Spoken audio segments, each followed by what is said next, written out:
On this episode, Anna Paulina joins us to talk about the Caravan chaos down at the border. All that and more on this episode of Trend Chat.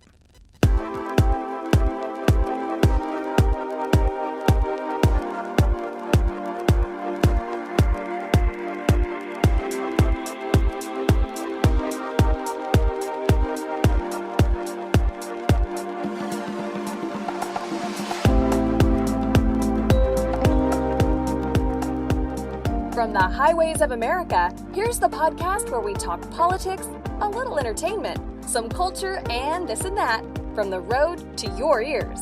This is Trend Chat with your host, Brian Bledsoe.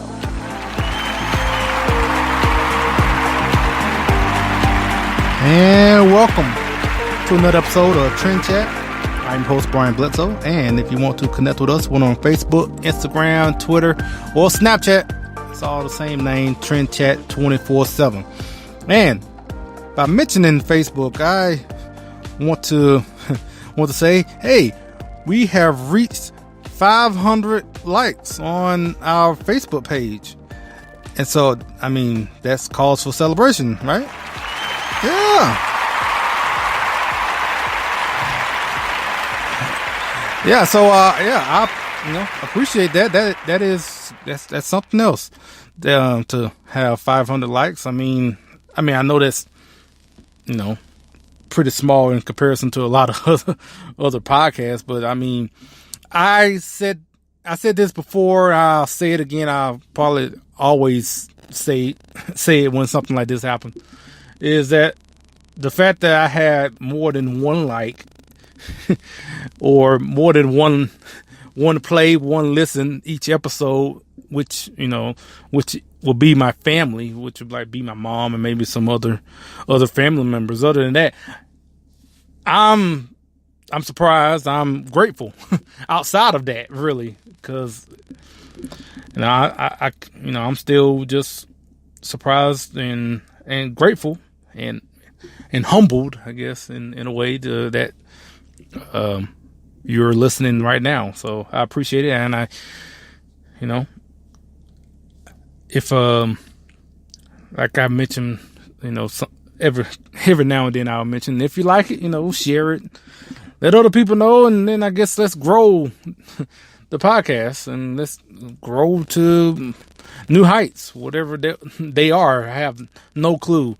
I mean, I'm not going to get into the whole, I guess, the background of it, but I guess in brief, I didn't even think I would be doing a podcast, let alone here we are. This is episode 120. And so every episode is just like, well, we're still moving forward. And I know next year, there are going to be some differences, maybe. I don't know. Cause I think I mentioned before about our time as far as being on the podcast is coming to an end, actually. Whether we are going to extend it or not, I don't know. I'm guessing so, but I don't know.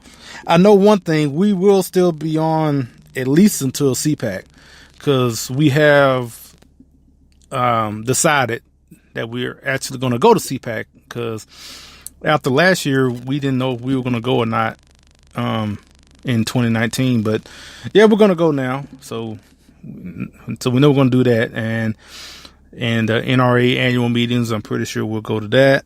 And then after that, then really it would be kind of a question mark. So that's, that's in May. So that's a while from now. But again, like the 500 likes on Facebook, I appreciate everyone that is on there. If you're one of the people who like us on Facebook and listening now, thank you. And so yeah, but we also have Instagram, Twitter, and Snapchat. So, and all of those, as I said every time, that it's all the same name. So it's at Trend Chat 24/7, whether it's Instagram, Twitter, or Snapchat. It's funny, if you go to Snapchat, it will be you'll see basically where I'm driving when I'm in a city or something, you'll see a lot of times I would, I guess, send a snap of where I'm at. I only do that on Snapchat, so that's exclusive. So if you want to see where I'm at, a lot of times you can go to Snapchat, and most of the time I will update where I'm driving. So today we're broadcasting out of Meridian, Mississippi. That's where we are tonight. So, and like I mentioned, we're going to have Anna Paulina on talk about what's going on with the Caravan. And on Tuesday, the Caravan held a press conference. So, I'll talk about that in a second. But before we get to that, let's hear a word from our friends with the Founding Project. Hello, Trend Chat fans. The Founding Project invites you to experience our latest resource to take civics to citizens, TFP's new website. Visit us at www.thefoundingproject.com. Be a part of the civics movement with the Founding Project. The Founding Project is a 501c3 education nonprofit. Join us today. Hey, what's up? This is Kaya Jones, and you're listening to me here at Trend Chat.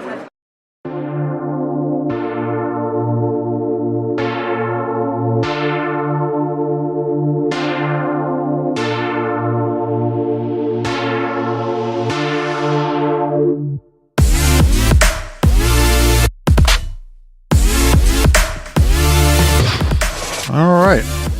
So yeah, like I mentioned, the Caravan, I guess you could say select members of the Caravan had a press conference on Tuesday after, I guess you would say unsuccessfully getting into the United States and basically finding out what they were already told as they were making their way up here.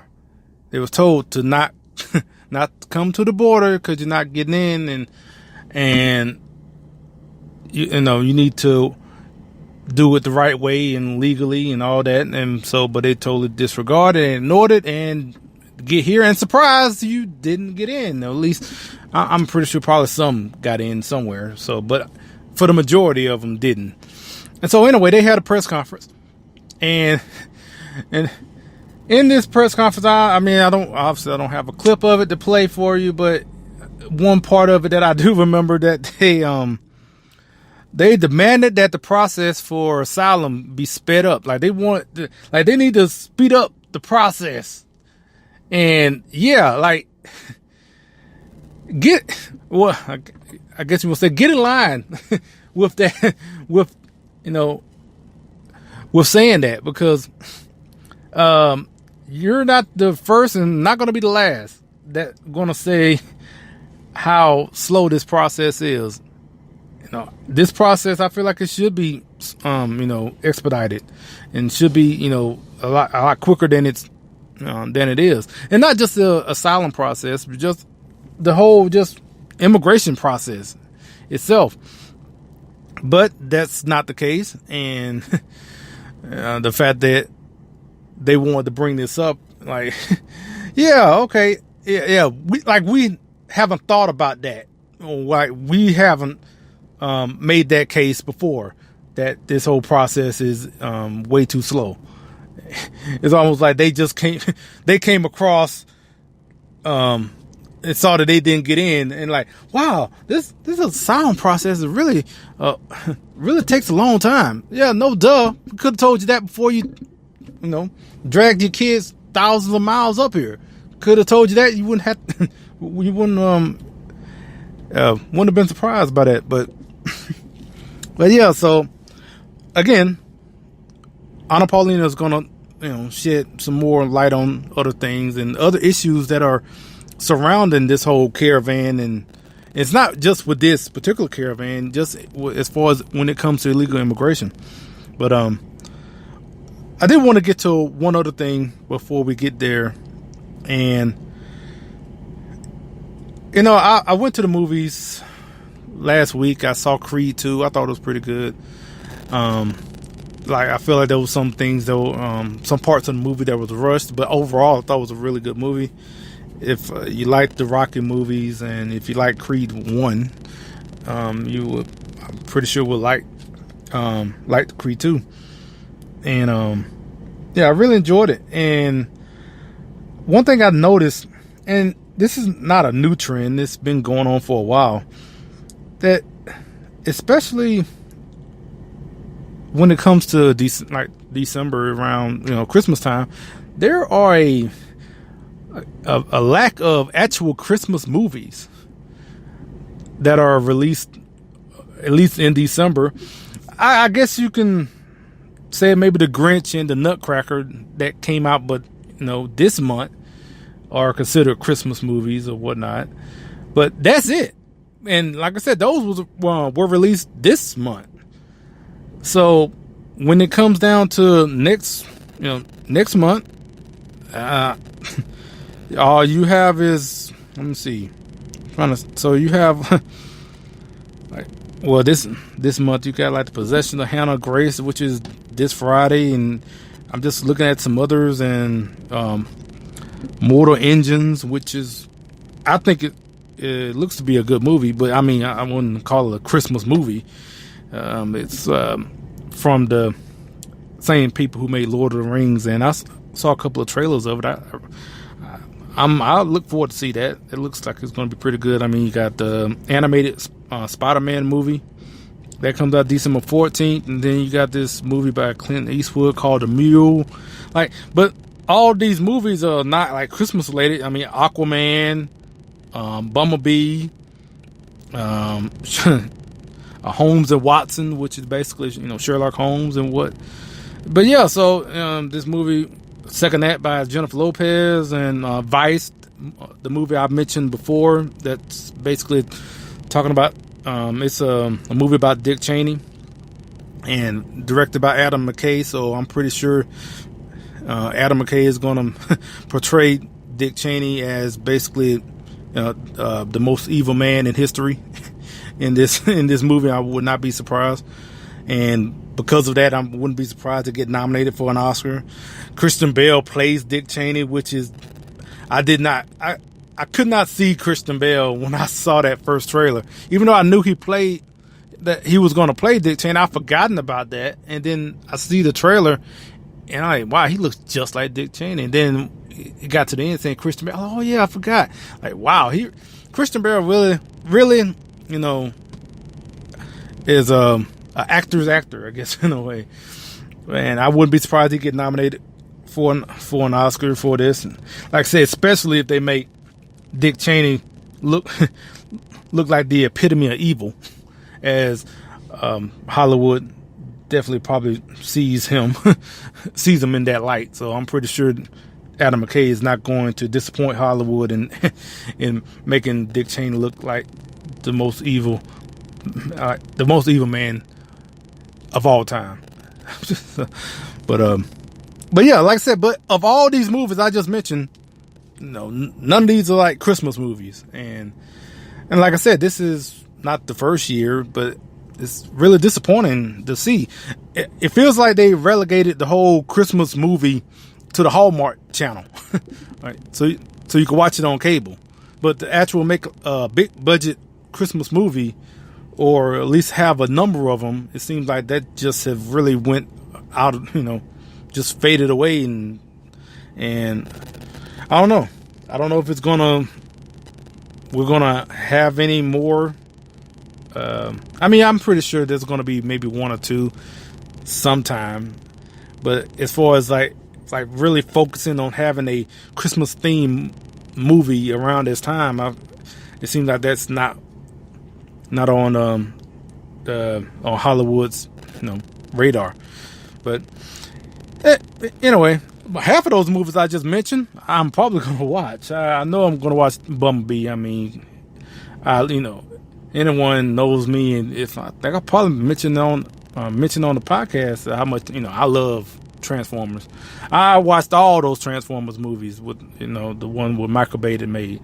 I know he tends to be maligned as people tend to don't like Michael Bay and the Transformer movies, even though they made a whole lot of money. And I was one of those people that gave him a lot of that money. But yeah, so I'm gonna watch Bumblebee. I'm gonna watch Aquaman, and I'm probably watching a number of these. But yeah, again, well maybe, now I look at it, but I wouldn't even consider Mary Poppins a Christmas movie, even though it's coming out around Christmas. But if anything is even close to being a Christmas movie, it will be that around that time. It will be Mary Poppins. Now I don't know if I'm gonna watch that. Even though I do like Emily Blunt as an actress, she's like one of my favorite actresses, even though, well, there's no point of mentioning that, her being, just, a liberal and whatnot, because that's all of them basically for the most part. So, but I do like her as an actress, in Sicario. I liked her in that. Edge of Tomorrow with Tom Cruise. I really liked her in that. And I'm pretty sure I haven't even watched the first Mary Poppins. Now I think about it, so I don't know. I might not even watch it.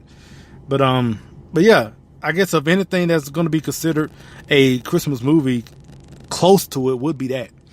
So anyway, I know y'all don't want to hear any more about that. At least y'all ready to hear this interview with Anna. So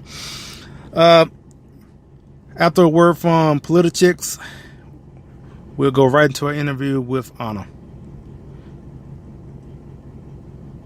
Hello, this is Brian Bledsoe, host of Trend Chat, also contributor at Politichicks.com. Here to tell you about the new book called Politichicks, A Clarion Call to Political Activism, with over 300 pages from contributors like myself, talking about topics such as education, social issues, healthcare, the Second Amendment, and of course, activism. I encourage you all to check it out at Politichicks.com, and is also available at Amazon and Barnes & Noble.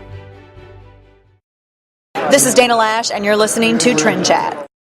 Hello, this is Trend Chat, and we are very pleased to have Anna Paulina with us. She is a conservative activist, humanitarian, and also an Air Force vet. And we want to want to bring her on to talk about the Caravan and some other issues. So, how you doing? I'm good. How are you? Doing well. So, first off, I guess just give us a brief description of your background and being in the Air Force. Also, I saw that you do some modeling as well, and all the way to now doing your work as far as this. Yeah. So I was in the Air Force. I was active duty for 5 years, and then I initially joined the Air Force to pay for schooling. I kind of had a little bit of a rough upbringing, but the military was really a way that I could ensure that I could go to school and basically do it without accumulating any crazy financial aid debt. So I did that. I was on a 6-year contract, and my commander released me early so that I could finish out my degree, which I did. I'm a biology major. And in the meanwhile, it took me about a year and a half after I had separated from enlistment to finish up my schooling. So on the side, what I was doing is I was modeling, and that was basically to provide, extra income as to, my GI Bill, which covered the tuition, and it covered a book allowance of, I think, $1,000 every 2 semesters, but it still wasn't enough for me, especially with biology books, which are pretty much $1,000 a book. So I had modeled, I had done some stuff for Maxim, I was published in their magazine, I had internet features on Sports Illustrated, I worked for Rockstar. So I had basically done it as a way of providing extra income.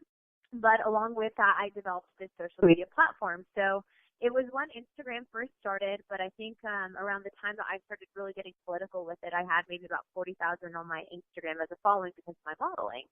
I had a break-in experience that occurred in Missouri, and because of that experience, I became very adamant about women owning firearms because at the time I was not really, even though I was an Air Force member, I wasn't even really into shooting.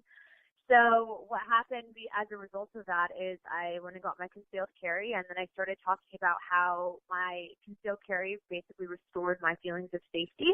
And I became an advocate, essentially on social media, on Instagram, for women in shooting. I realized at that point that because I guess guns were deemed as political, that there were organizations and companies that really didn't want to work with me because of it. And that's when I realized, okay, look, I can either just use my social media, not really be myself and not put this information out there that could potentially save someone's life in the future. Or I could, just continue forward with this and really inspire other people and put information out there, whether it was on veterans causes, PTSD, women using firearms, and really informing people and using my social media to do so. So I decided to do the second half, right? Because in my opinion, if you're going to go through life pleasing other people, you're really not going to do much for anyone. And at the end of the day, you answer to God and God only. So I really became, I guess, political and an activist in that sense on social media. I'd say probably about 2.5 years ago is when I started really posting for the Second Amendment. And then it kind of just evolved from there. I'm Mexican-American. My grandparents on both sides, I have grandparents from Mexico. And I realized that what was happening, especially in 2020, was a blatant exploitation of Hispanics for political reasons. And I didn't agree with that, so I started doing videos on it. And I took so much heat, whether it was on YouTube or Instagram or Facebook. And I didn't care because I think it's the right thing to do. You have a huge correlation of illegal immigration and human trafficking. And so that's what I'm speaking out about now, and that's what I'm pretty much attacking. And it's been neat to kind of see the evolution of this whole thing. I have found that since I've been doing my videos, there's been other people, other young women and young men who are Hispanics that have actively developed their platforms and been like, hey, I want you to know I appreciate everything that you're doing, and had you not been doing this stuff right now, I probably wouldn't have the voice that I have now. So it's definitely a big task at hand, but I've met some wonderful people, and I'm going to help change that. So. Okay, so with the activism with the Second Amendment or just Hispanic outreach in general, so what has been the reception so far since you started? I'd have to say that for those that were thinking it, just too afraid to set it, that they're 100% receptive, and that I'm finding that because I have essentially developed this platform, right? I had developed this, and it kind of just evolved on its own. There are people that are perceptive to this message, and I think we're just too afraid to speak out. But it's been I'd say probably about 90%, 80 to 90% good in regards to what I've seen. But you do find people that are just hateful. They genuinely think that, this administration or that conservatives and Republicans hate immigrants or Mexicans and Hispanics, and it's simply not the case. And so it's informing them in a way that makes them receptive to the message, not just shut down. Because I do think that many people, when they hear the word build the wall, they're trained, right? They've been programmed through media to be like, oh my gosh, I'm not listening. So you really have to explain it in a way and show them the correlation and then let them draw their own conclusions, which I'd say that 90% of the time they're definitely inclined to hear the message. Yeah, so right now we we have a problem currently with at the border with the Caravan. And so Absolutely. with the outreach and everything, has that come up in your outreach, and has it helped or hurt as far as your message? So I found that I was actually covering the Caravan right when it started, and I also found that in the beginning I said, mark my words, this is what's going to happen. They're going to literally have people down at the border, and they are going to be saying, hey, Trump doesn't care about Hispanics. I say that, though, because I've more or less been following this and kind of been calling it almost literally exactly to how the media and the left was going to play this. I'd say that it's been pretty informative for a lot of people. And I actually recently did a segment with Bill O'Reilly on it, and it was just good to hear that there are other respected news personalities and people that are of, I think, political influence that have been tracking the exact same thing I have. Because, in this arena, in politics, you really find yourself, you have to do a gut check and be like, why am I doing this? Because you take a lot of heat. But I think at the end of the day, you have a strong moral compass, and you go with your gut, and your gut will never steer you in the wrong direction. Yeah, along with willingly disregarding our laws as far as the Caravan goes, I mean, you also have other issues going on, kind of like what you mentioned earlier, as far as child trafficking and other crimes as well. So can you tell us some more on that?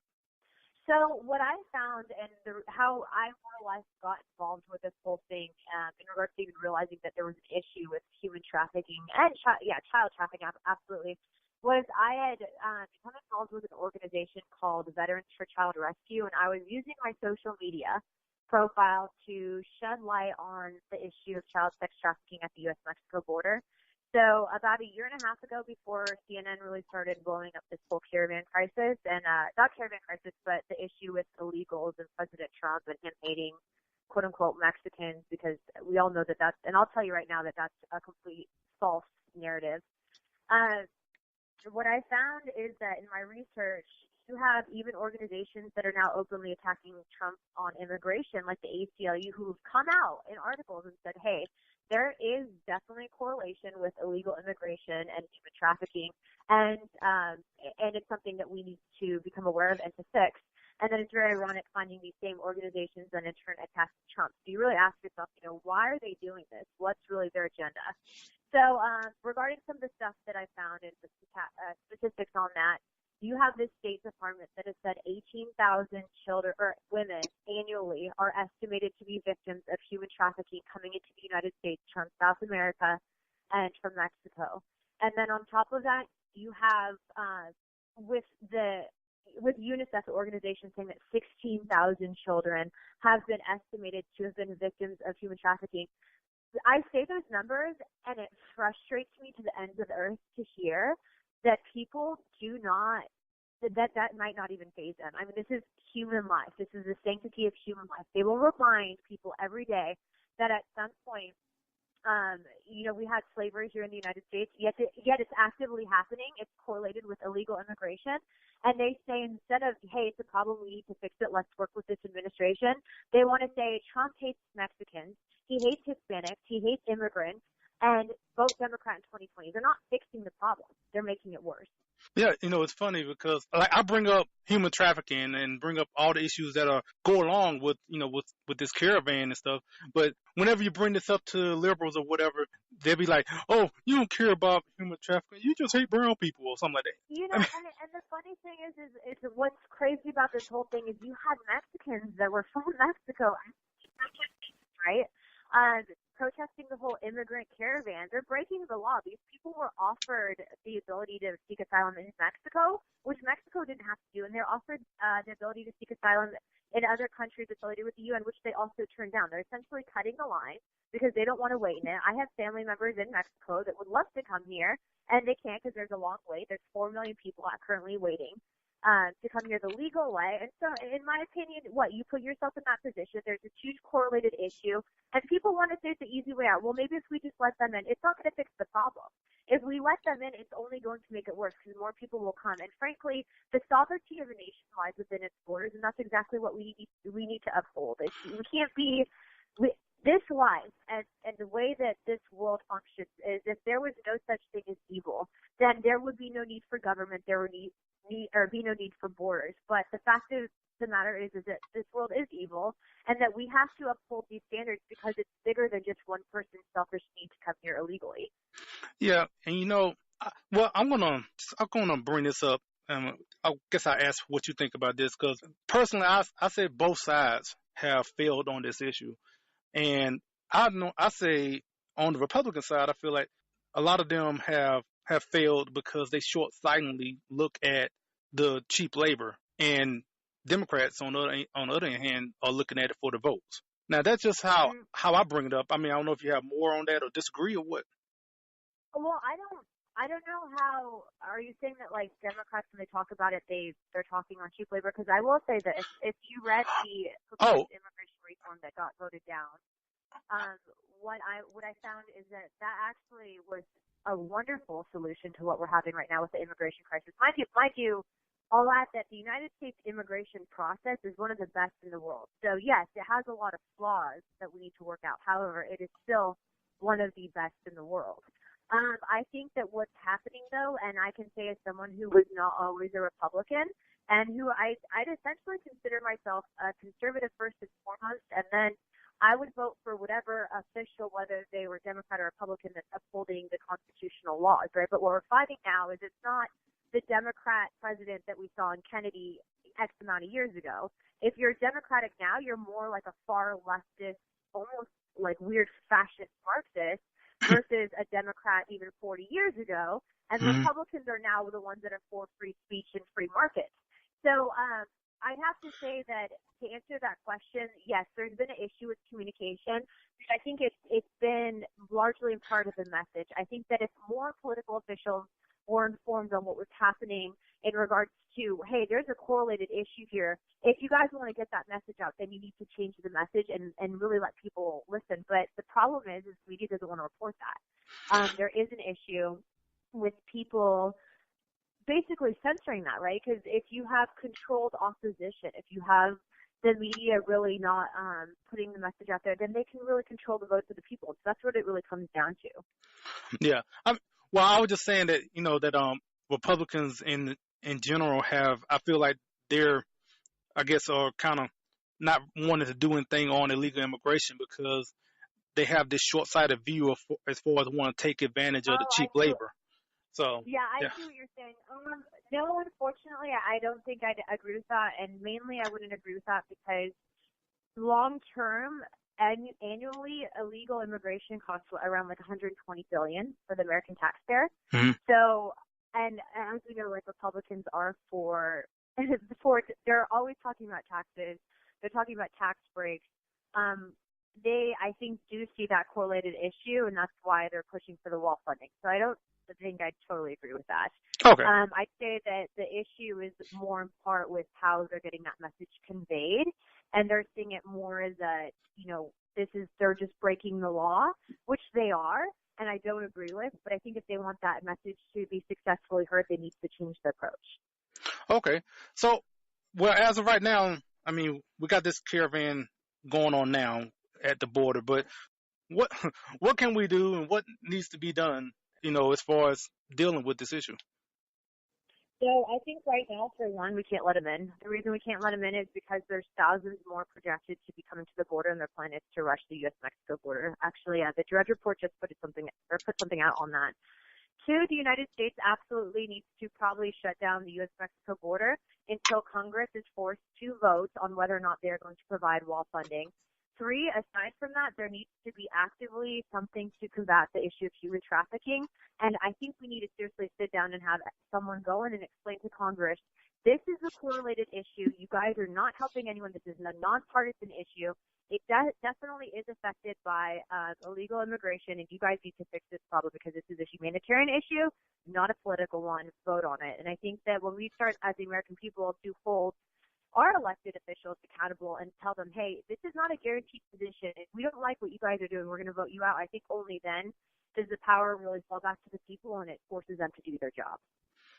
All right. So how can people get in touch with you on social media, and also, I guess some of the causes that you mentioned as well, as far as helping out with the human trafficking and as far as fighting that.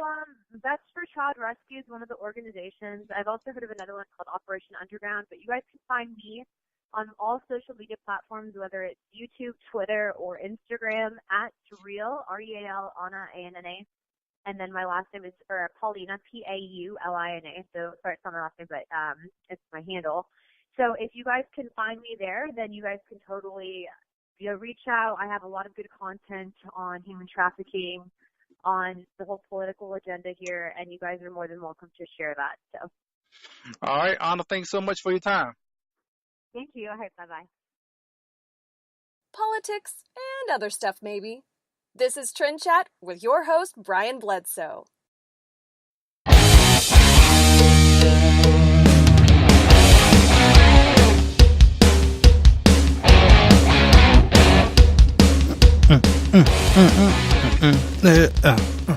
Okay.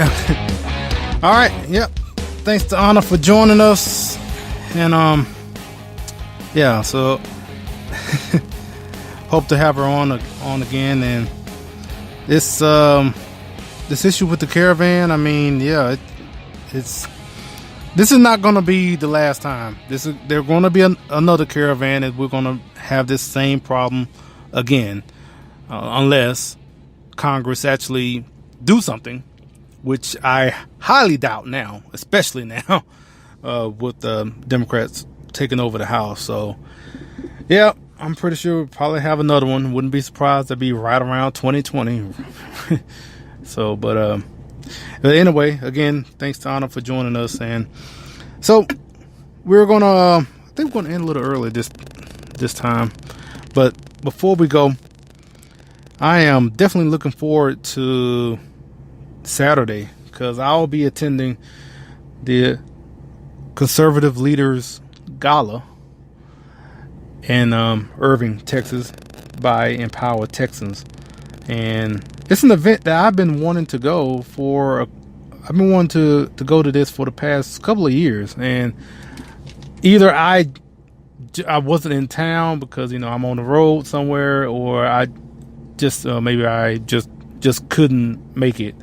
I think there was one time before where I actually was planning on going and I didn't get back in time. So, but I'm going to make it this time. I'm almost there now. Like I said, we're in Meridian tonight, and I'll be back, back in town, back in Dallas tomorrow. So I'll be there.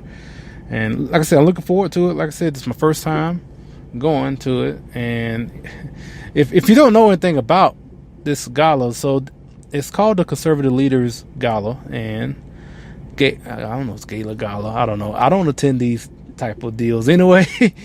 And for one, if anyone that's listening to this podcast and like I'm mentioning about attending this, so if you are listening, let me know that you're listening to the podcast, that you heard this on here. Now, I'm not expecting anyone to come up to me to tell me that, but that would be kind of cool. But I'm just letting you know. And but at this gala, so they award conservative leaders in the community, and what they give them is a sword, which is really cool. I mean, wow. Most people get like a trophy or something, or a plaque or something like that. No, you get a sword. It's pretty sweet. So, but yeah, so I'll be attending that. I'm looking forward to it. I really am. So that being said, I appreciate everyone listening. Again, going back to the whole 500 likes on Facebook, I appreciate every single like. It's funny. I looked at the stats, and not every like, every person that liked the page is from the United States. Obviously, because I'm in Texas, the majority of them are in Texas. But it's definitely not, the overwhelming majority. But you got a good share in Texas and then, other states. But then I got some like in the UK. There's like 2 likes in the UK. There was another one. There was like one in, I think it was India or something, Australia. I'm like, who in the world? I got one person out there in Australia that's listening to Trend Chat, or at least liking the page, and I'm like, wow, that's that just kind of like blew my mind. I was just thinking it's gonna be like at least everybody gonna be in the United States, but it's not. It's not. It's like maybe 10 people outside the United States, but still 10 people. I like to meet those 10 people, whoever they are. But yeah, that's cool. And it's funny, as much as I talk about this immigration and talk about this caravan, and this ain't the first time I talked about immigration either, but there's a good number of them in Mexico. I think about maybe 30 to 40 people that like Trent Chat are in Mexico. So hey, I can't speak Spanish. I wouldn't even know how to gracias. There you go. Okay, thank you. that's all the Spanish I can get out, unless I actually start taking lessons again. I say again because I tried to learn Spanish. I learned how to speak a sentence, and then I don't know, I just stopped. But I don't know. Who knows? Maybe, who knows? By next year, I might be doing a whole podcast in Spanish. For my Spanish speaking listeners. So anyway, I appreciate everyone listening, and who knows, I have no idea about next week. It'll probably be Thursday, but who knows who's going to be on and what. So just stay tuned. That's the mystery of it all. You never know what's going to happen on Trend Chat. So until next week sometime, we'll chat with you later.